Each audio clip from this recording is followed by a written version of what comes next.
Saint Euphrasia's girls high school and কলেজে online ক্লাসে সবাইকে স্বাগত। আমি আজকে তোমাদের সাথে আসছি। আমি মোহাম্মদ সাইফুল ইসলাম, প্রভাষক, Saint Euphrasia's girls school and college. প্রিয় শিক্ষার্থীরা, আজকে আমরা ষষ্ঠ শ্রেণীর গণিত ক্লাসটি করাবো। তা তোমরা সবাই মনোযোগ সহকারে ক্লাসটি দেখবে। আজকে আমরা ষষ্ঠ শ্রেণীর গণিত ক্লাসের আমাদের পাঠ্য বইয়ের পাটিগণিত অঙ্ক অধ্যায় 1.2 মৌলিক ও যৌগিক সংখ্যা নিয়ে আলোচনা করব এবং এই পাঠের যে সমস্যাগুলি আছে পাঠ্য বইতে সেই সমস্যার কয়েকটি সমাধান আমরা করিয়ে দিব। আজকের পাঠের আলোচ্য বিষয় মৌলিক সংখ্যা কাকে বলে, যৌগিক সংখ্যা কাকে বলে, সহমৌলিক সংখ্যা কাকে বলে এবং আমাদের পাঠ্য বইয়ের প্রশ্ন 1 নং 2, 3, 5 নং প্রশ্নের সমাধান করার চেষ্টা করব আমরা। তাহলে শিক্ষার্থীরা, সবার আগে আমরা আজকে শিখব মৌলিক সংখ্যা কি বা মৌলিক সংখ্যা কাকে বলে। যে সংখ্যার এক এবং ওই সংখ্যা ছাড়া অন্য কোনো গুণনীয়ক থাকে না তাকে মৌলিক সংখ্যা বলে। মানে আমরা যে সংখ্যাকে এক ব্যতীত, যেটা আমরা সহজ ভাষায় বলতে পারি এক ব্যতীত, মানে ওই সংখ্যা ছাড়া অন্য কোনো সংখ্যার গুণনীয়ক থাকে না তাকে আমরা কি বলি, মৌলিক সংখ্যা। যেমন আমরা উদাহরণ দিয়ে দেখিয়ে দিলাম 2 যেমন 1 ছাড়া এটাকে ভাঙানো বা বিশ্লেষণ করা সম্ভব না। 3, 5, 7, 11 এরকম আর অনেক আছে, 13, 17, 19, 23, 29, 31 এগুলি হচ্ছে আমাদের কি সংখ্যা, মৌলিক সংখ্যা। এখন শিক্ষার্থীরা আমরা জানবো যৌগিক সংখ্যা কাকে বলে।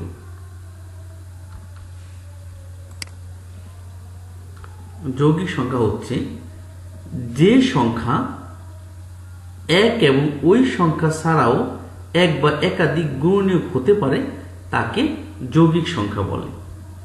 যেমন সেই সংখ্যাকে মানে বিশ্লেষণ করা যায় বা ভাঙানো যায়, মানে যে সংখ্যা এক এবং ওই সংখ্যা ছাড়া আরো একাধিক সংখ্যা গুণনীয়ক থাকে তাকে কি বলা হয়, যৌগিক সংখ্যা। যেমন আমরা বলতে পারি 4, 8, 9, 10, 12, 14, 15, 16, তারপরে হচ্ছে 18, 20, 21। 4কে কিভাবে বিশ্লেষণ করি আমরা একটু, 4কে 1 ছাড়াও ভাঙানো যায় 2 দুগুণে 4, 8কে 4 দুগুণে 8, 9কে 3 তিরিক্ষে 9, 10কে হচ্ছে 5 দুগুণে 10। এগুলি হচ্ছে কি যৌগিক সংখ্যা। তাহলে শিক্ষার্থীরা তোমরা অবশ্যই খাতায় লিখে রাখবে এখনই মৌলিক সংখ্যা কাকে বলে এবং যৌগিক সংখ্যা কাকে বলে।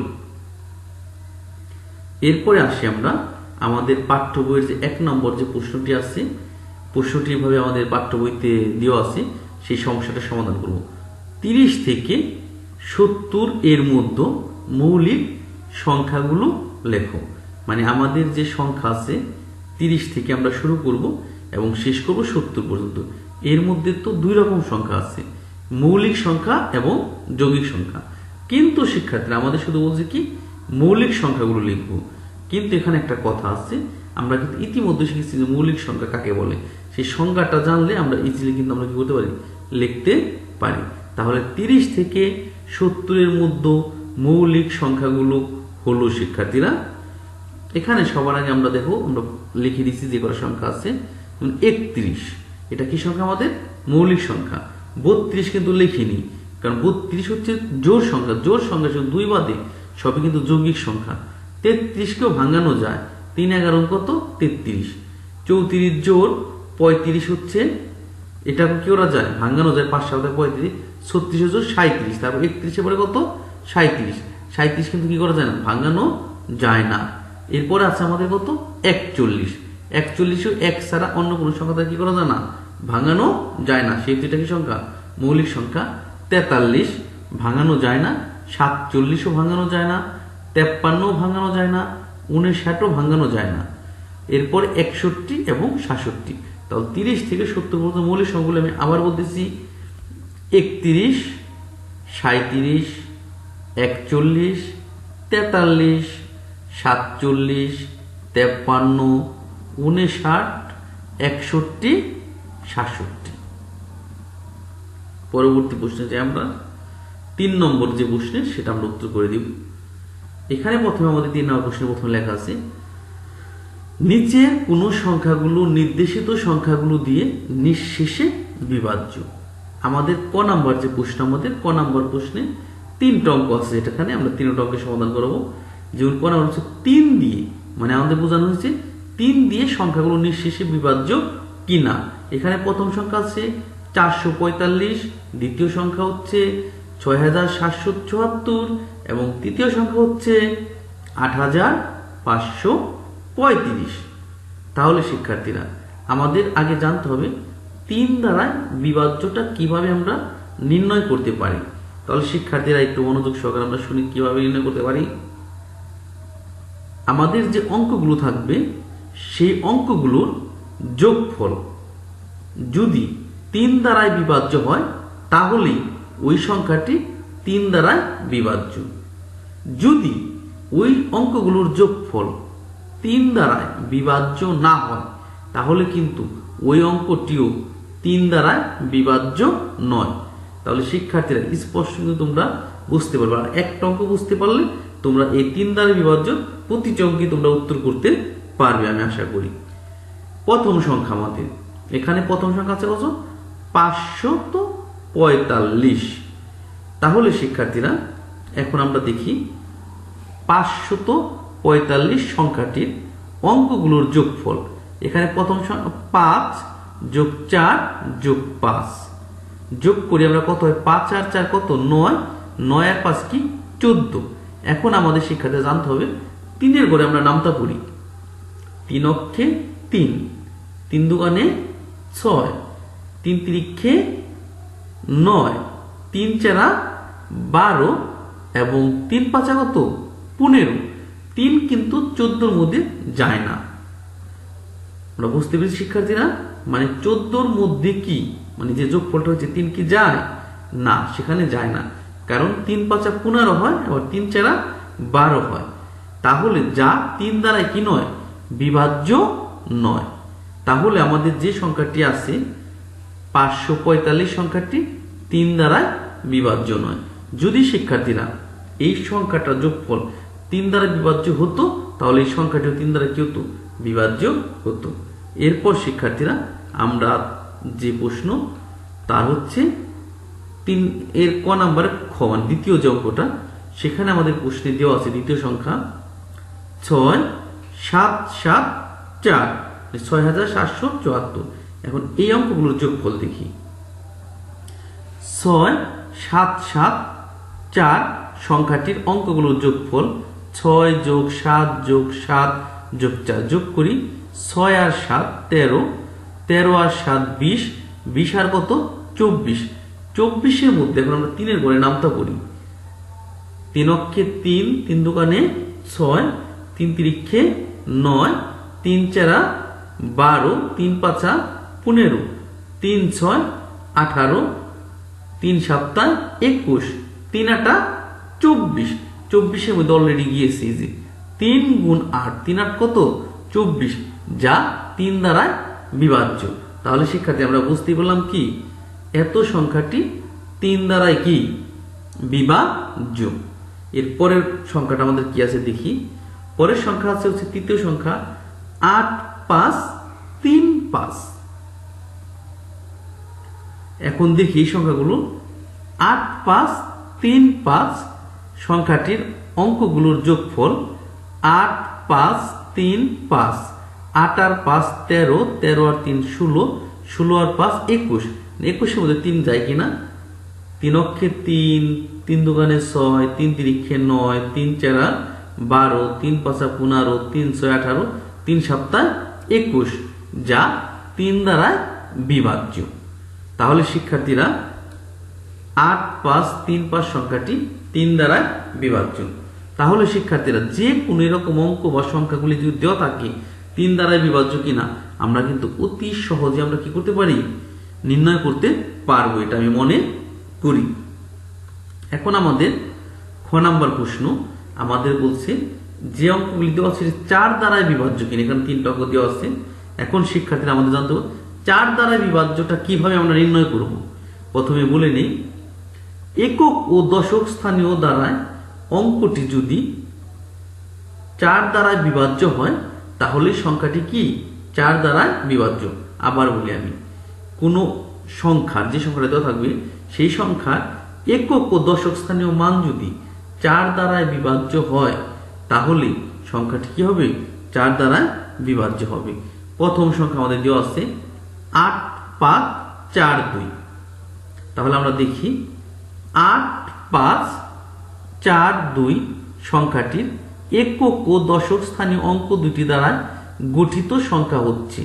তাহলে একক 4 আর 2 42। বুঝতে পেরেছি, একক আর কি দশক সংখ্যা দ্বারা গঠিত হচ্ছে কত 42। এখন 42-এর মধ্যে কি 4 যায়, 4 10 40, 4 11 44 হয়, 42-এর মধ্যে 4 যায় না। তাহলে আমরা দেখি 42-কে ভাঙ্গাই, 3 দোকানে 6, 6 সপ্তাহে কত 42 হয়। এখানে কি 4 আছে, 3 দোকানে 6 সপ্তাহে 42। এখানে কিন্তু 4 নেই, যেহেতু 4 দিয়ে ভাঙানো যায় না 42-কে, যা 4 দ্বারা কি নয় বিভাজ্য নয়। তাহলে আমরা বলতে পারি যে 8, 5, 4, 2 সংখ্যাটি 4 দ্বারায় বিভাজ্য নয়। এর পরবর্তীটা দেখি আমরা, যে আমাদের দ্বিতীয় যে খ নাম্বার প্রশ্নের দ্বিতীয় সংখ্যাটা আমাদের আছে 2, 1, 8, 4। এখন 2, 1, 8, 4 সংখ্যাটির একক ও দশক স্থানীয় অঙ্ক দুইটির দ্বারাই গঠিত সংখ্যা হচ্ছে 8, 4, 84। তাহলে 84 সংখ্যাটিকে আমরা এখন দেখি এটা কি ভাঙানো যায়। 3 4 3 আর 4 12, 7 12 কত 84। এখন এটার মধ্যে নিশ্চয়ই 4 আছে, তাহলে যা 4 দ্বারাই কি বিভাজ্য। তাহলে আমাদের এই সংখ্যাটি 2, 1, 8, 4 সংখ্যাটি 4 দ্বারায় বিভাজ্য। এরপর আমরা তৃতীয় সংখ্যাটি দেখি, আমরা খ নাম্বার তৃতীয় সংখ্যা 5, 2, 7, 4। এখন এটা দেখব 5, 2, 7, 4 সংখ্যাটি একক ও দশক স্থানীয় অঙ্ক দুইটি দ্বারা গঠিত সংখ্যা হচ্ছে 74। এখন 74 4 চাই কিনা, না, 2 আর 37 গুণ করলে কত হয় 74, যা 4 দ্বারা বিভাজ্য নয়। তাহলে আমরা বলতে পারি 5, 2, 7, 4 সংখ্যাটি 4 দ্বারা বিভাজ্য নয়। তাহলে শিক্ষার্থীরা এখন আমরা করব হচ্ছে 6 দ্বারায় বিভাজ্য কিনা যে সংখ্যাগুলি। আমরা আগে বলে নেই 6 দ্বারা বিভাজ্য যে সংখ্যাটি 2 ও 3 দ্বারা বিভাজ্য হবে সেই সংখ্যাটি 6 দ্বারায় বিভাজ্য, আর যে সংখ্যা 2 অথবা 3 দ্বারাই বিভাজ্য হবে না সেই সংখ্যাটি কিন্তু 6 দ্বারাও কি হবে না বিভাজ্য হবে না। প্রথম সংখ্যা 2, 1, 8, 4। তাহলে শিক্ষার্থীরা 2, 1, 8, 4 সংখ্যাটি জোড় হওয়ায় এটি 2 দ্বারায় বিভাজ্য। মানে যে সংখ্যাটি আমাদের জোড় সংখ্যা সেটাই কিন্তু আমাদের কি সংখ্যা 2 দ্বারায় বিভাজ্য। তাহলে খুব ইজিলি এখন আমরা দেখব 3 দ্বারা, আগের নিয়মটা আমাদের জানাই আছে। 2, 1, 8, 4 অঙ্কটির যোগফল 2 যোগ 1 যোগ 8 যোগ 4 যোগ করলে 15। এখানে 15, 3 5 15, যা 3 দ্বারায় বিভাজ্য। তাহলে ইজিলি আমরা বলতে পারি যে 2, 1, 8 সংখ্যাটি 6 দ্বারায় বিভাজ্য। এরপরে আমরা এটা দ্বিতীয় সংখ্যা 1, 7, 3, 7। 1, 7, 3, 7 অঙ্কগুলির যে যোগফল আমরা এটা 9 দ্বারা বিভাজ্য যে সংখ্যাটা আমরা বলবো যে সেম আমাদের যে অঙ্কগুলি আমরা করেছি 9 দ্বারা বিভাজ্যটি আমরা কিভাবে করব। 9 দ্বারা বিভাজ্যটির অঙ্কের নিয়ম হচ্ছে 3 দ্বারা বিভাজ্যর মতোই আমাদের যে অঙ্কগুলি থাকবে সে অঙ্কগুলির যোগফল যদি 9 দ্বারা বিভাজ্য হয় তাহলে সংখ্যাটি 9 দ্বারাই বিভাজ্য। এখানে ঘ নাম্বার 9 দ্বিতীয় অঙ্কটা আমরা করলাম এবং প্রথম এবং তৃতীয় অঙ্কটা তোমরা অবশ্যই পারবে। তাহলে 1, 7, 3, 7 অঙ্কগুলির যোগফল 1 যোগ 7 যোগ 3 যোগ 7, যা 18। এখানে 9 দোকানে কত 18, যা 3 দ্বারায় মানে 9 দ্বারায় বিভাজ্য। তাহলে আমরা বলতে পারি যে 1, 7, 3, 7 অঙ্কটি 9 দ্বারায় বিভাজ্য। তাহলে শিক্ষার্থীরা আমরা কিন্তু এখানে 3 নম্বর অঙ্ক 3টার দ্বারা বিভাজ্য, 3 দ্বারা বিভাজ্য আমরা শিখলাম, 4 দ্বারা বিভাজ্য আমরা শিখেছি, তারপর 6 দ্বারা বিভাজ্য শিখেছি এবং 9 দ্বারা বিভাজ্য আমরা কি করছি, শিখতে পেরেছি। তাহলে শিক্ষার্থীরা আমরা এই অধ্যায়ে আমরা বাড়ির কাজ দিব, সেটা হচ্ছে অনুশীলনী 1.2 এর আমাদের পাঠ্য বইয়ের 2 নাম্বার এবং 4 নাম্বারের যে কয়েকটা অঙ্ক আছে ক খ করে দেওয়া আছে, সেই 2 এবং 4 নাম্বার অঙ্কটি বাড়ির কাজের খাতায় অবশ্যই আমরা করব বাড়ির কাজ। তাহলে শিক্ষার্থীরা সবাইকে ধন্যবাদ, সবাই ভালো থাকবে।